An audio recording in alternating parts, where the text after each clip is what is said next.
Okay, we're live. My name is Attorney Vincent Davis, and this is a CPS Meet the Experts. And my guest tonight is Attorney Dwayne Folk.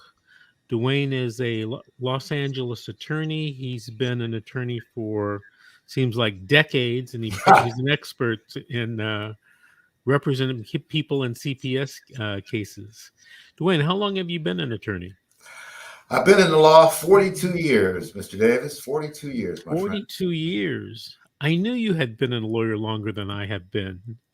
Well, no, I started in Michigan, so I had about 5 years there. I started in 1980, took the Michigan bar exam in 82, and then came back home to California and then practiced, obviously, here since that time. And in 1988, I became a member of the California bar. And then in 1989, I was very fortunate to have a former colleague of ours, Johnny Cochran, assist me in starting my own law firm. And since that time, I have been a practicing lawyer in California. Now, you and I met way back when doing juvenile dependency cases, CPS cases. Were you downtown or in Monterey Park? I was both. Believe it or not, I go back to the days when we used to sit in portables and in courtrooms that were the size of closets. And then they moved us over to Monterey Park for Los Angeles County, where you and I met. That is now the court for Los Angeles County with respect to dependency matters. Now, Dwayne is an expert in CPS matters. He's also an expert in other things, civil rights law and criminal law. Are you still practicing in those areas? Yes, as a matter of fact, I am. I do medical malpractice defense as well, legal malpractice defense, product liability defense, and then criminal defense, as you mentioned. We do appeals in our office. We do employment. We do family law, primarily representing fathers. And then the entertainment work is television, motion picture recording, and bankruptcy. So we do a number of areas. We've done those areas for over 30 plus years. And we are primarily litigators in our office. The attorneys in my office go to court on a regular basis. They go to hearings, and they're there to represent individuals in court. If somebody wanted to get in touch with you in the audience, how would they do that?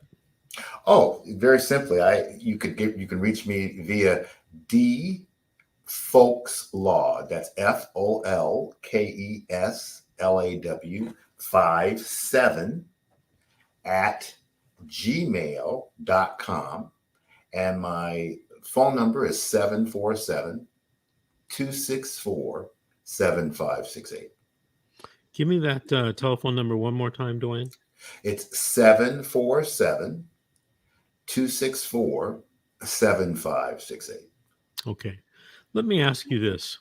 Let's say that I contact you and I'm a father or a mother who has a CPS case. What are the top three most important things you want to tell me in having those types of cases? The first thing, it's really, really important to be very careful about what you say to either the police, a social worker, or any individual in authority that's come to address a situation where they either say you have abused a child, neglected a child, or for some reason inadequately cared for a child. So my first proviso to anyone involved in this type of a circumstance is please be very careful about what you say. Think about the circumstances and do your best to try and show whatever the person in authority that is not the case. In other words, if there's say an allegation of abuse, to the extent that you can show proof or show circumstances or provide someone who can assist you, great. Now, additionally, what I would suggest is please make sure you write down everything that happens, keep telephone numbers, whether you get a notebook and put everything in it, or whether you get your phone or however you keep your notes. Please make sure you keep copious notes about all the things that are happening so that you can follow up and contact people in authority. And then lastly, Vince, I would suggest hire competent counsel. Please get someone that knows this area of the law. Please understand that this is very, very serious. Your children's welfare is at stake, and your ability to keep them as a parent is on the line whenever CPS is involved. Okay, here's a question, Dwayne, from Shakifa Hicks. I'm headed to trial/adjudication hearing in December. I fired my court-appointed attorney and will be proceeding in pro se. Any tips? What can you tell Ms. Hicks? Ms. Hicks, please, first and foremost, it's in your best interest to go out and find competent counsel. If you're not in a position to afford competent counsel, at least try and consult with competent counsel. I would suggest to you also, please, don't just go online and haphazardly look up things. If you're in the state of California, for example, you can go online and look up what the steps are in a dependency court hearing, and then what needs to be done. Your reading and your homework are essential. I can't stress to you, Ms. Hicks, how important it is for you to be well prepared. That means that you need to know what the witnesses are going to testify to in your case. And please think about a resolution. Have a character witness, family member, or someone who's available, who may be available to also take care of your children as an alternative as you go through the process. Do your best to try and stay focused in terms of getting information to the judge so that they can make a reasoned decision on your behalf. And please make sure whatever you do, learn and meet the requirements of whoever your bench officer is in your case. Please, you don't want to make them angry. You don't want to make them constantly admonish you about not asking the questions properly or not covering the territory of the statements that need to be done in your case. Please be as professional as possible, because you're held to the same standard as myself, and understand that you're walking into very difficult territory. And without competent counsel, you are going to be engulfed in circumstances where you're going to have to talk about evidence and what's admissible in court and how to get those documents into court and all the other things that you need. So please, even if you are not going to hire an attorney, make the best effort you can to at least consult with one. You know, I agree with you 100% there, Dwayne. And Ms. Hicks, I'd also add this. I know you're not going to like this, but I'd reconsider the firing of your court-appointed attorney. Look, I know you may not like the court-appointed attorney, but I have to be honest with you. Even the court-appointed attorney, is going to be able to help you with things that I'm pretty sure you don't know about. As Dwayne mentioned, there's going to be tons of evidentiary law. There's going to be tons of procedural law. And then just the substantive issues themselves. I mean, I'm going to guess, Ms. Hicks, you've never done a trial. And to go do a trial regarding your children, where you could end up losing your children permanently in this case, I wouldn't try to do that lightly. Justice isn't what you think it is or what it should be. And I talk to a lot of people.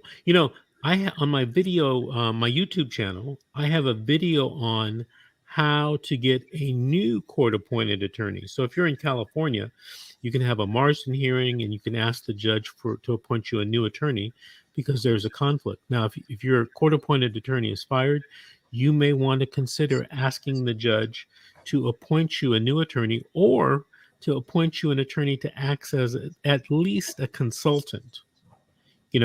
I've seen that in juvenile courts around the state of California. And I bet Dwayne has too, where the attorney is just there to consult with the pro per litigant.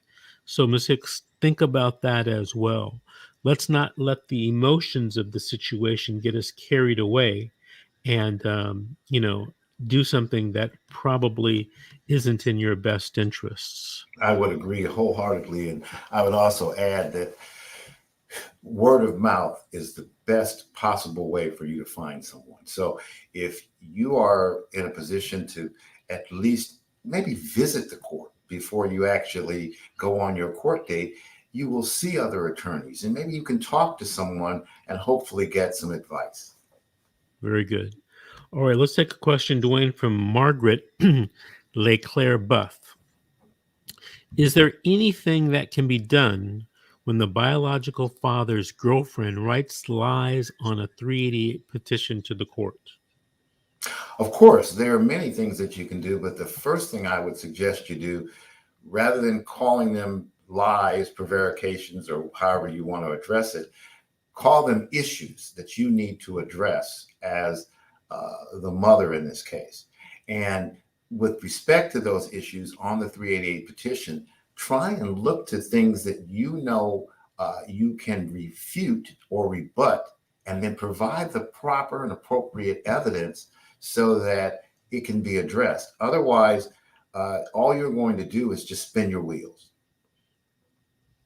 All righty. I agree with you 100% on that. Here we have another question from Virginia.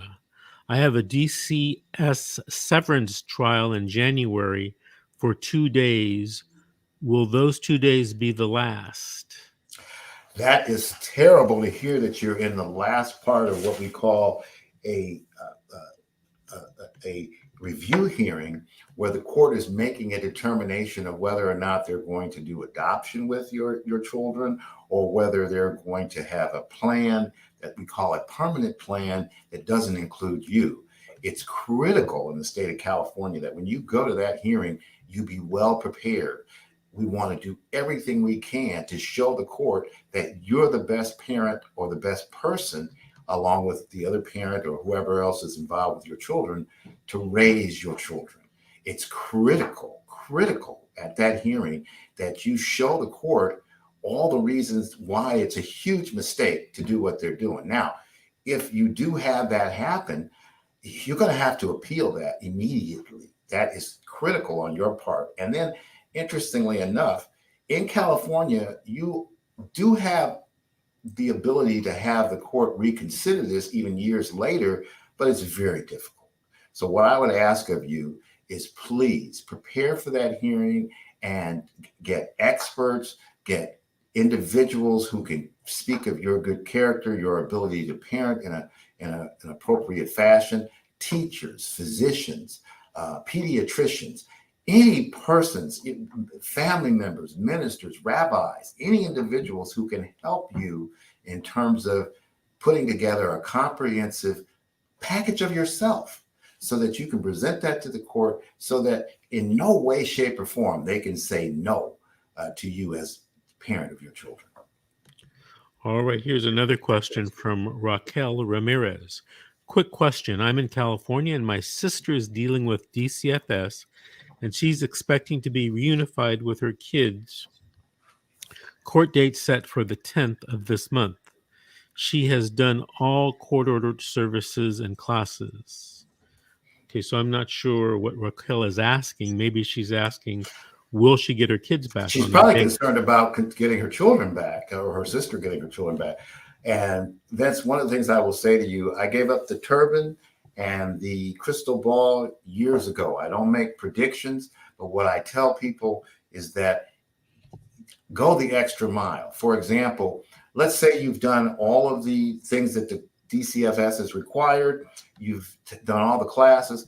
Well, take some webinars, read some books, subscribe to Parenting Magazine, do all kinds of things above and beyond what's being requested of you, so that you can add those things to the court, so that the social worker involved in your case can say, this parent is very conscientious. They went beyond what we had requested of them. And it's not too late for your sister to do this. She can get on and get into a webinar, or look for certain books or things that she can come to court and establish and show the court, Your Honor, I need a last minute. In other words, we put that before the court in Los Angeles County. We call it a last minute update, and ask your social worker to do a last minute update to show the books that you've read, the webinars that went in additionally with that. That will look great when she comes into court for that last hearing, what we hope is the last hearing. All right. Here's a question from Barbara Bernard on YouTube. It's been over a year now since the older boys who are still with me have had a visit with their sister without any attempt by CPS to help us with reunification. How can CPS keep siblings apart? They're not supposed to keep siblings apart. There usually has to be a rationale. For example, sometimes you unfortunately get situations where children may get into relationships with each other that are inappropriate or certain things like that. But other than that, it's imperative on your part to show the court how this is damaging your children. In other words, maybe you have a minister or a rabbi or a priest or someone who can come forward and say, yes, we used to bring the family together for Sunday school all the time. Now they're not allowed to do that. It's damaging the younger child in this particular way, or damaging the older child in this particular way. That includes also through your pediatrician. Maybe this is the time for you to consider actually having some kind of counseling with your children, so that you can physically establish that this is harming them, that their time apart is not helpful. Hopefully that gives you some insight. Very good. Jamie May says, my judge and lawyer and everyone else had me believing I couldn't get another lawyer. And I think that comment relates back to us telling an earlier questioner, maybe you can ask your judge for another court-appointed attorney. I'm going to assume Jamie May is in California. Both Dwayne and I are licensed in California. Although, Dwayne, are you licensed somewhere else? You're licensed in I'm Michigan. also licensed in Michigan, but I don't practice in Michigan. And I have reciprocity with New York, Florida, and Texas. And I do spend time in Nevada from time to time. But most of the time, 90% of the time is spent in California. All right. Well, Jamie May, if you're in California, you can make a Marsden motion and you can request a new attorney. Now, that doesn't mean that the judge is going to grant your motion and grant you a new attorney.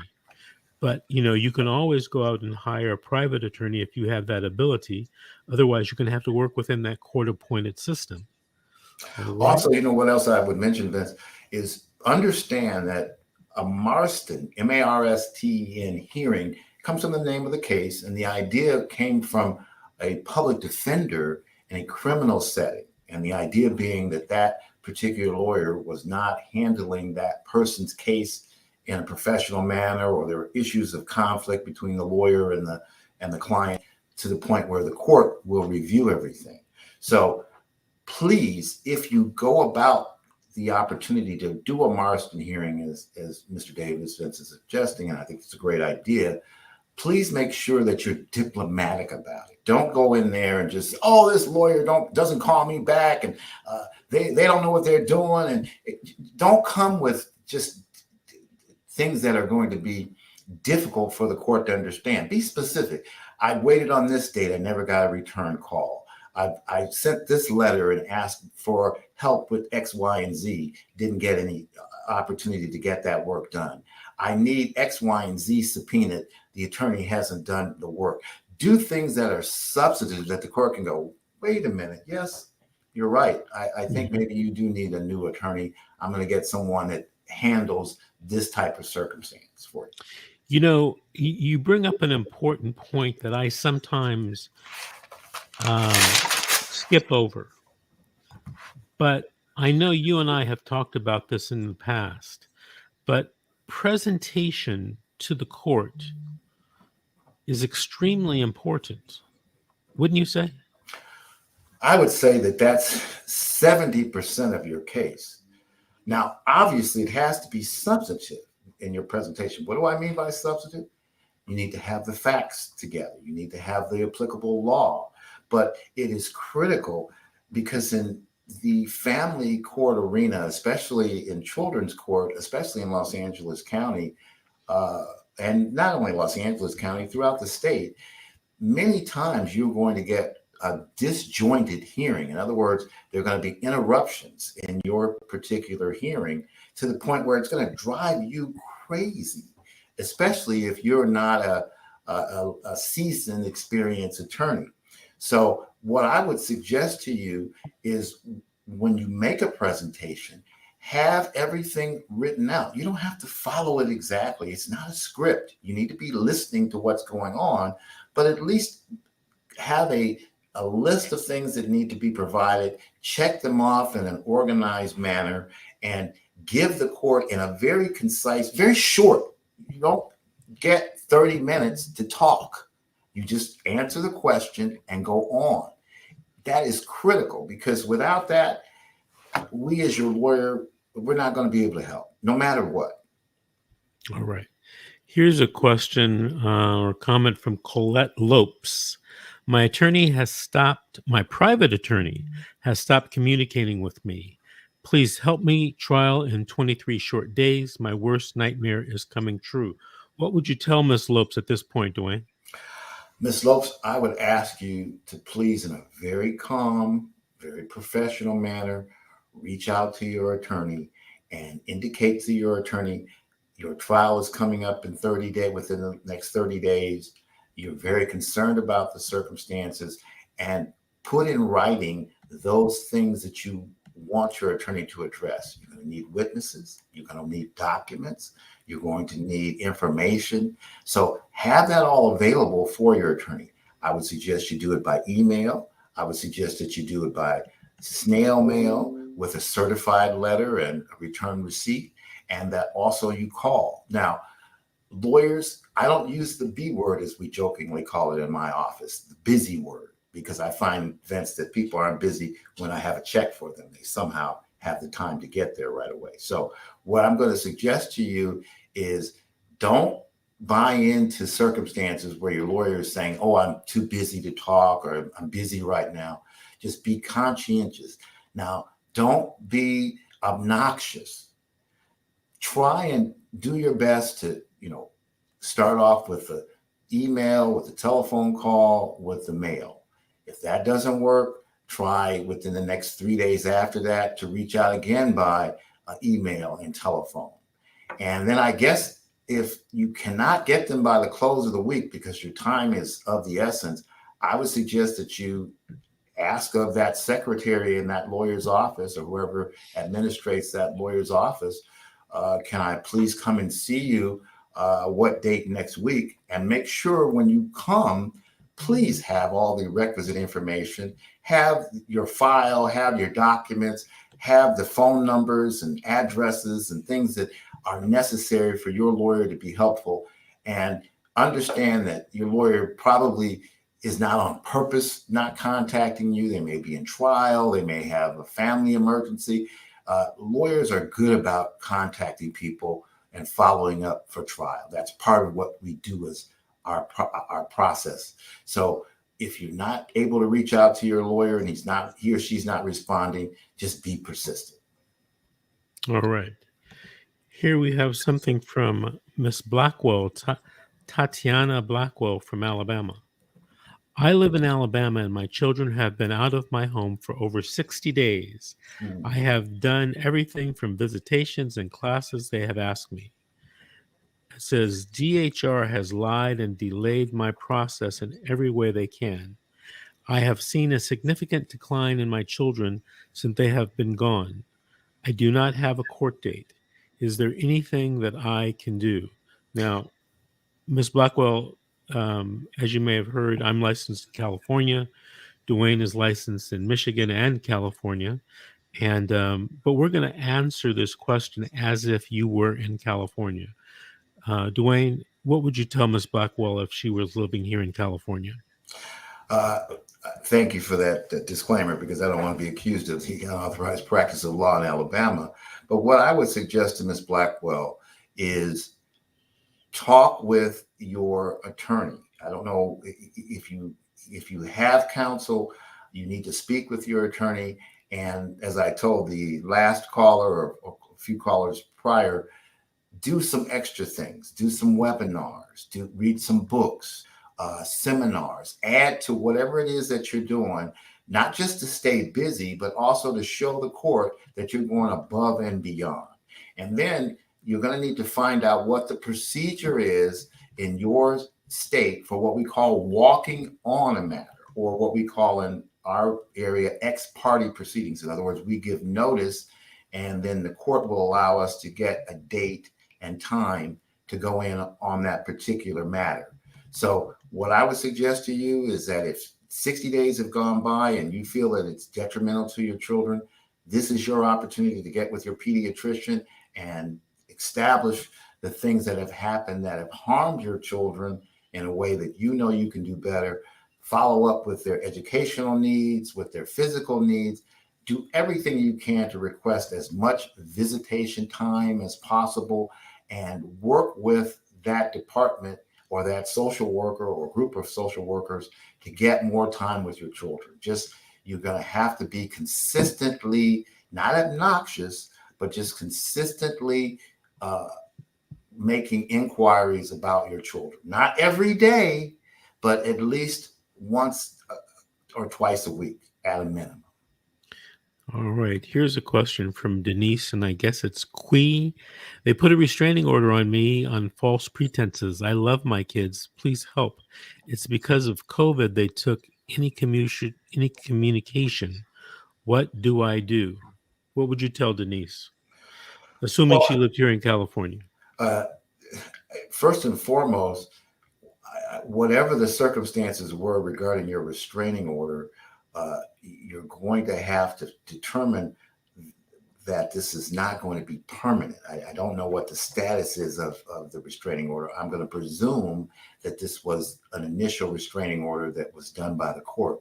So the best thing that you can do is follow up on whatever it says that you did wrong in that restraining order, to cease and desist from it, and then try to follow up with those family members or other individuals who you know can give you a good character reference, physicians, psychologists, counselors who can also give you a good reference in terms of your circumstances, and show that it's imperative you have the opportunity to speak with your children.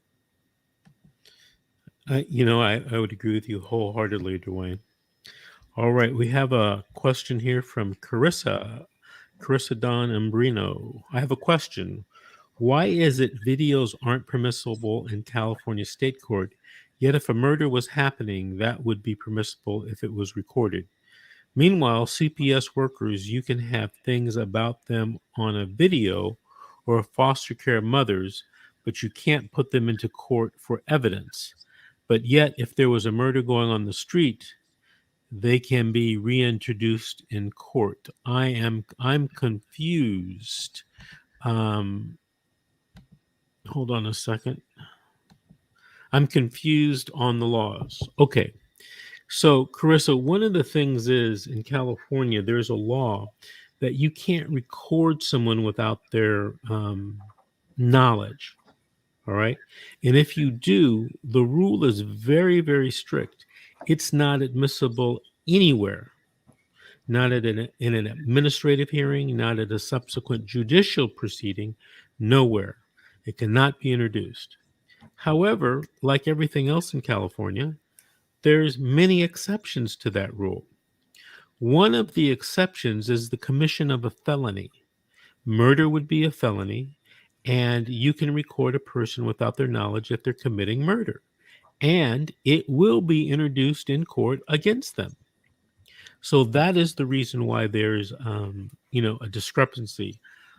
Many times in the law, there is a general rule, what we call from law school, Dwayne, it was just general rule. Yes. But there's all kinds of exceptions to general rules. That's correct. Right? I remember, the hearsay rule is out of court statements couldn't be used in court to prove the truth of the matter stated therein. Now, that's the hearsay rule. But there's 100 exceptions. There's statutory exceptions in the evidence code, and there are many, many cases that allow hearsay. One of the hearsay exceptions is in the CPS venue.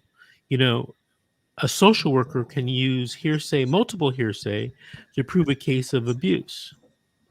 And there's a lot of rationale that was given by our court, our Supreme Court, for allowing that to happen. I don't agree with all of those, but that I don't make the law. I'm not on the Supreme Court. So, Carissa, there's many exceptions. There is a general rule, and there are many exceptions. Sometimes, though, here's what happens a lot of times when I talk to people, Dwayne. People will call me up and they will ask me, well, isn't the rule blah, blah, blah? And what they're citing is one of the exceptions. And, they kind of got the analysis, the legal analysis, it's kind of out of whack. It would make sense if they knew the general rule, knew the exceptions and the rationale for those exceptions, whether you agree with them or not. And then you have a better understanding. But if sometimes people come to me and they cite one of the exceptions and they can't figure out, well, why is the general rule, and they don't realize it's the general rule, exact opposite. And it doesn't make sense.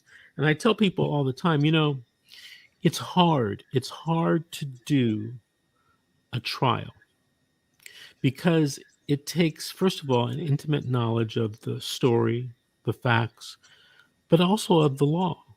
And one of the laws you have to know is the evidence code.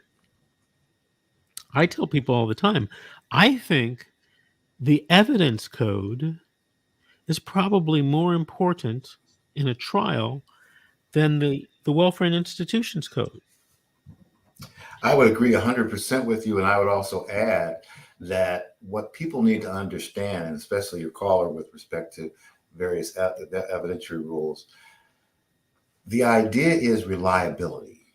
So what the court wants is to make sure that whatever is coming before it has a strong factual basis.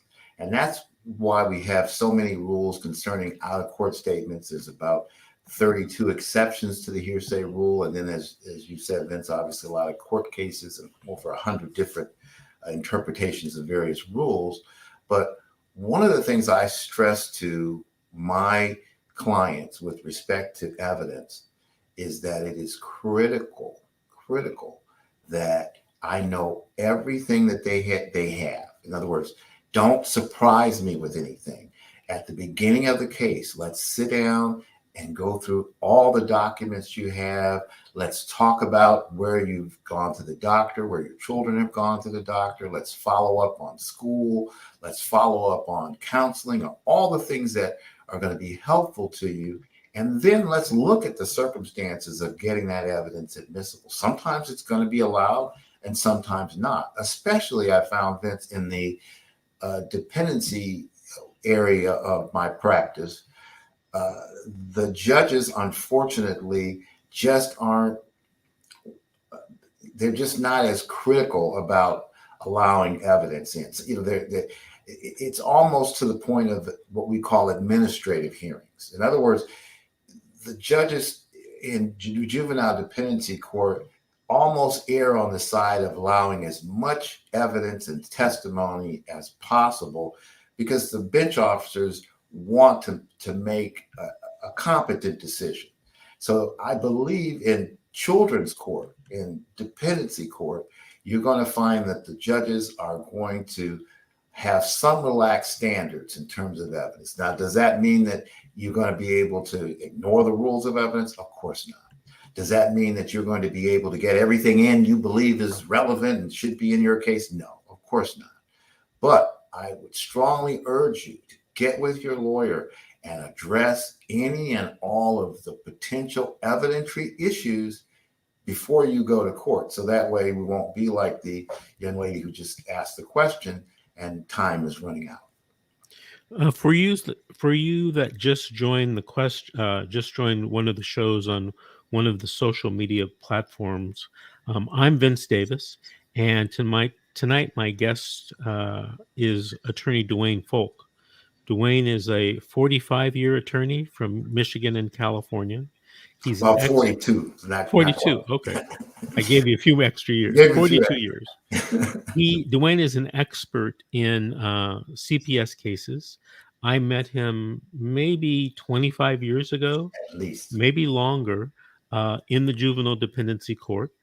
And he is an excellent trial attorney. Oh, you're very kind. You're very kind. All right, so we have Raquel Ramirez. Can the sleeping arrangements be a reason for her not getting her kids back? We got twin over full bunk beds and plan to have daughter on top, who's 7 years old. Two boys ages 4 and 7 sharing the bottom, a full bed. Caseworker said that wasn't okay, that the boys can't sleep together. Now, I'm going to assume Ms. Ramirez is in California. What do you say about that one, Dwayne? Ms. Ramirez, please do your best to figure out a way to better take care of your children, not to criticize you, but to take care of your children, at least in terms of getting them separate bedding. Even if you get another bed that's next to the bunk beds, for example, or set up within that particular room a specific set area for the boys and for your daughter. I think that you're facing some difficulty on two fronts. The first one being that you're having the boys and girls sleep together. That sometimes is difficult, especially when they get to be a little older, but if they're children of a tender age, say 3 to 5 to 7, then my suggestion would be find another bedding circumstance for the other son so that all three have a separate bedding. If you can set it up where they have their own rooms, that would be great. Obviously, you may not be able to do that, but if to the extent that you can separate the children and give them more space and make the living arrangements comfortable for everyone, I would strongly urge you, please don't let those kind of circumstances keep you from your children. That's cosmetic. That's something that you should be able to figure out. And without knowing the ramifications of how your house or apartment or townhouse is set up, I can't give you specific advice, but do the best you can to have separate bedding, separate rooms, privacy, however you can for each child. That's important. Okay, here, Dwayne. Here's an interesting question. Margaret LeClaire Buff writes, is it legal to use a tracking device on a child who goes for a visit with a non-custodial parent? And I'm going to assume Miss Buff is in California, and I'm going to assume this is a CPS case. What do you have to say about that? Wow, that's an interesting phenomenon, Miss Buff. I would have to do some legal research, but I want to err on the side of being conservative and telling you, be very careful about having a tracking device on your children. I know that you may be concerned about their whereabouts and their circumstances, but I don't know if that would be found to be appropriate with respect to how you're taking care of your children. It may even be frowned upon by the social worker because they may feel that you're impinging on the non-custodial parent's time. I don't know if that would be appropriate. I would urge you not to do that until you talk with your own counsel and maybe provided specifics of why. For example, if your case involves some inappropriate touching or something, well, now I understand. Maybe that might be a rationale for you to be allowed to make sure your children are where they're supposed to be, but that's with the permission of the court. I don't think you should try to do this by yourself. I wouldn't.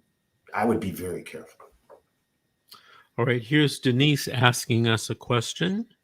Hold on, let me scroll down to make sure I can read this correctly. Denise writes, please respond to Art Gamboa. COVID started in March 2020 and didn't have a trial until 10 to 11 months. I was in a inpatient rehab. I attended all visits, and after they terminated my rights and didn't want to give them to family members, and they put a responder due to a post on Facebook saying that how CPS was wrong in taking children away.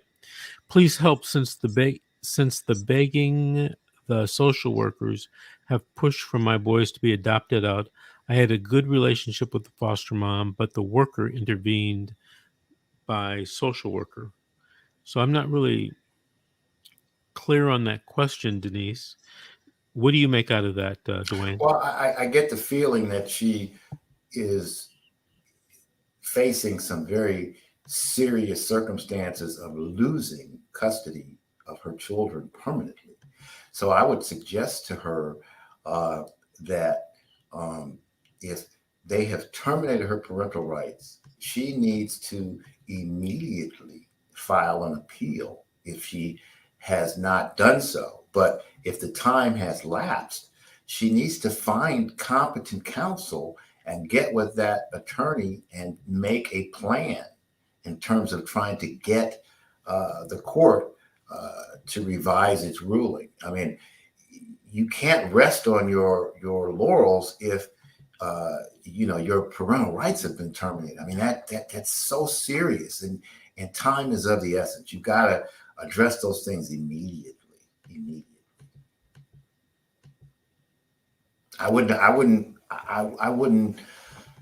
depend upon the social workers in your particular circumstances. I would immediately try to get my attorney involved in getting either 388 filed or something filed on your behalf, an appeal, something to be able to get the court to know that you are the competent person to parent your children. All right, here's a question from Connie Tollfree. Why are appeals so hard to win? Grandmothers should get their grandkids. How can they, CPS, say the grandmother must have known of the abuse?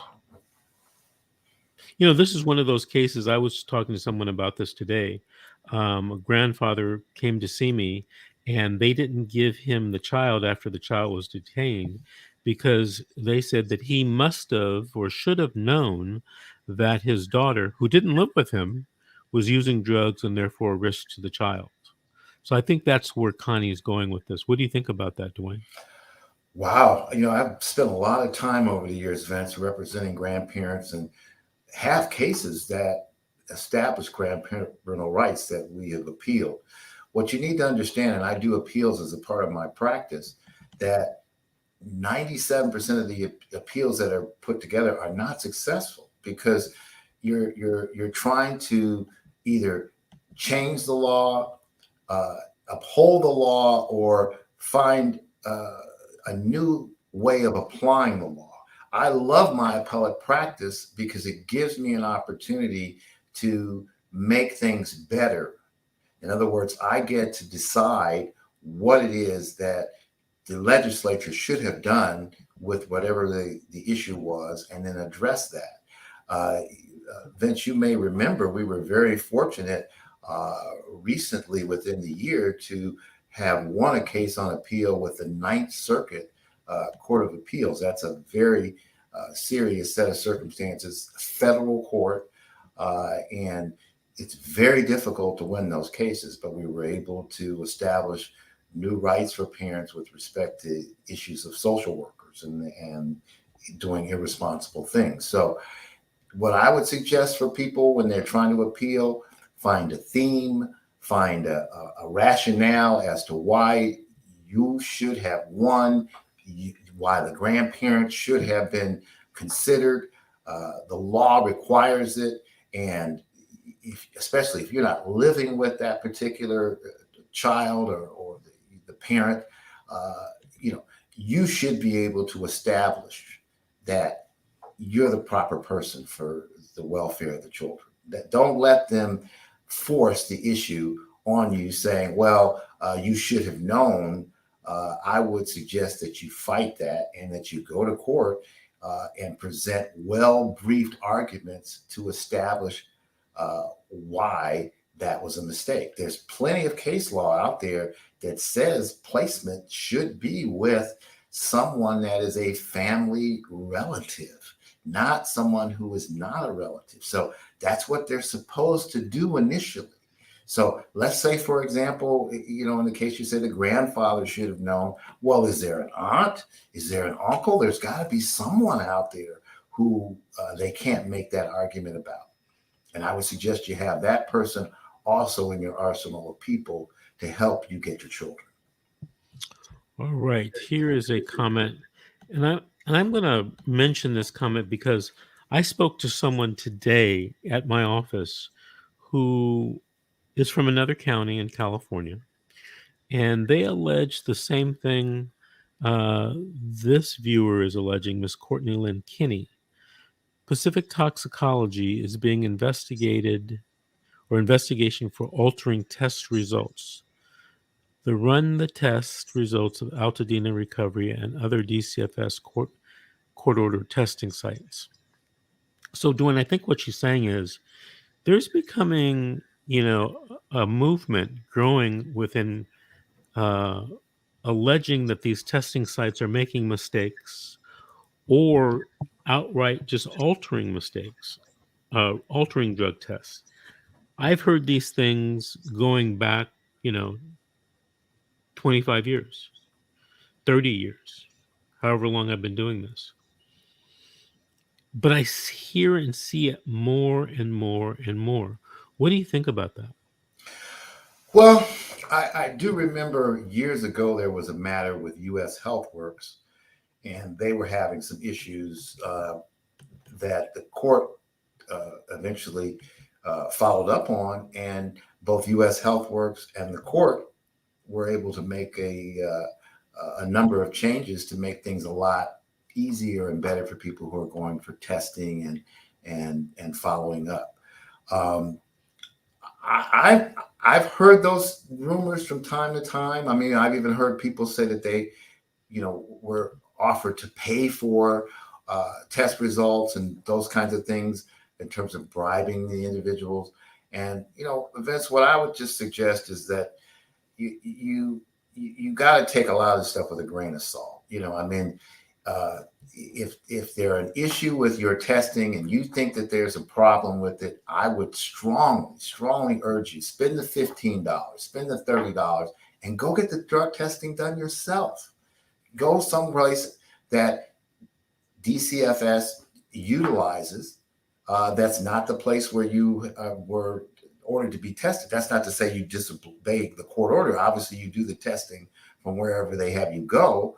But remember, your children are on the line here. You're trying to regain your parental rights and have your loved ones come home. So if that means you spend a few extra dollars doing your own set of drug testing or alcohol testing, do it. So that way you can get that issue out of the way and have your lawyer provide those tests with the idea that, you're going to do 6 tests or a number of tests, and then you're going to be done. You can't have this going on forever. At some point, you need to show the court that you're not on alcohol, or you're not on drugs, and that you're responding and following the court's orders in a great fashion, so that the court will give you your children back. Period. Right. Carissa Umbrino writes, exactly, pay for a hair sample. Carissa, tonight, I met with someone right before the show at my office, and I advised her to go out and get a hair follicle test. Because over the past 3 or 4 months, there have been issues, and they're weird issues, that the social worker has brought up about the client's testing results. And, Dwayne, one of the things that we overlook sometimes or forget about sometimes is, in order to get scientific evidence into evidence, there has to be a very strong foundation checklist of things. And in juvenile dependency cases, I find that we just accept whatever the testing facility says. Test clean, test dirty. That's it. But we never look at the rest of the things to find out if this is really an admissible test. What do you think about Ironically, I have had that circumstances where I have actually fought this, but they were circumstances where, for example, my client maybe they had some kind of health circumstance. And so they test positive for some kind of substance, but that substance is related to the medication they're taking. So I've had those kind of circumstances where we've questioned the results because we've said, wait a minute, this person is on dialysis, or this person is taking cancer therapy, or whatever it is that is causing a false positive. Those things I've seen. Now, with respect to just accepting the results, it depends. I mean, I don't know if this has come up recently, but I know in the past I've had circumstances where we've questioned the results from various drug tests. But like I said, that was because my client in those particular circumstances had medical data to show, hey, this is not appropriate, or hey, I didn't test positive for this because if I put that in my system, I would die. I mean, believe it or not, there are circumstances where they show certain drugs in people's system that isn't there. I've had that happen, and I've had to show, well, the reason it came up as a false positive is because they were taking XYZ medication. Have you heard anything about federal regulations? How does it go? If you take a drug test and it tests positive and you ask for a retest, if they don't do the retest, that the original test can't come into evidence. That's true. I've seen that happen before. I've had that happen very rarely, but I remember, once again, U.S. HealthWorks had a circumstance where a client was a bus driver, and this was an issue where they were saying that they were taking medication, and there was a false positive that was provided. They asked to be retested. They weren't retested, but Vince, that was a circumstance where I could show the court my client was taking medication, and that was the reason for the false positive. You got to have some rationale. I don't think you can attack these tests without either having legal basis or scientific basis based on, an expert that comes in and says, Mr. Folk, they didn't do X, Y, and Z properly, and that's why you had this result. Every county that contracts with a drug testing facility, there's a contract. And I remember in a couple of cases, I've done actual discovery where I've gotten a hold of that contract. And each of those contracts talks about, the parent requesting a retest and how important that is, because that contract is trying to comply with federal regulations so they can get the federal money. Exactly. Right. But it's a very interesting subject. I might do a show on that, because drug testing is the focal point of so many of these cases. Exactly. Not only drug testing, but also alcohol. Alcohol also comes up a lot as well. I think alcohol comes up more than drugs. Now, the other question you have, and there have been recent case law on this, so it's In Re Mauve, and that was a case I was speaking to you about recently that just came out this year. And in that case, the mother was actually using marijuana, and they were able to allow her to do that because it's a legal drug, So the idea is that, if you can avoid using drugs, obviously you don't do it. But if it's a drug that's legal, you're going to have to walk a very narrow line and make sure you prepare a defense that shows, you using a recreational marijuana, edible or whatever it is you're doing is not affecting your ability to be a competent parent. Right. Okay, here's a question from Jamie May. My lawyer told me my unborn would be taken from me right away when he was born if we lost our case, and that they only had to prove one accusation to be true, and due to my not understanding what was happening due to my disability. And my lawyer also saying I would be signing my parental rights over, I would be able to add them. Add them still, and that I would get medication, be able to keep my unborn son, and my kids would be within the person they were with at the time. Everything I was told was It's probably going to be a lie. yeah, You're a probably saying lie. a lie. Have you ever come across that where people, have taken somebody's advice, sometimes a social worker, sometimes an attorney, sometimes a friend, and they have been given wrong information? Vince, my very first case in dependency court was a child, 3 days old, addicted to crack. So I know this area of this practice very, very well. And I have had parents who have had physical disabilities and been in children's court and had to fight to keep their children and been successful. And what I would suggest is you have to get a competent team together.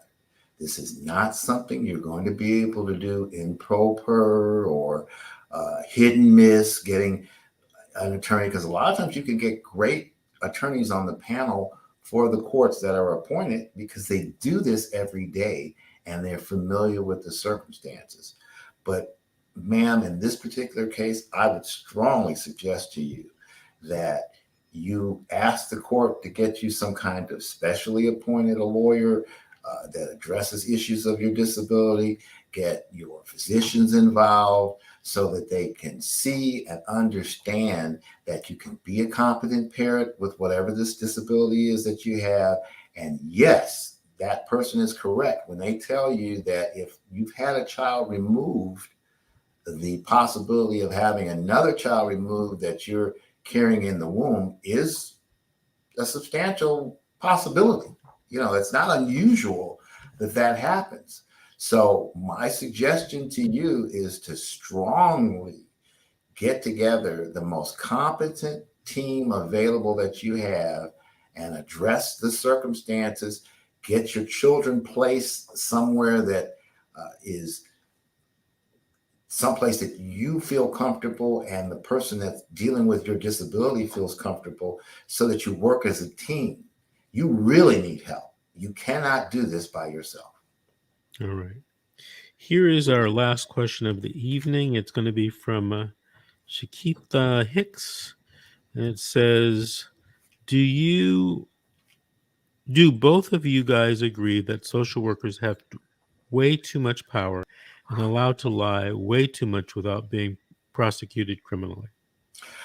Wow. Well, you're talking to two lawyers who spend a lot of time in court, and Mr. Davis's office sues the Department of Children and Family Services throughout the state, throughout the country on a regular basis. So, Ms. Hicks, understand they don't all get away with it.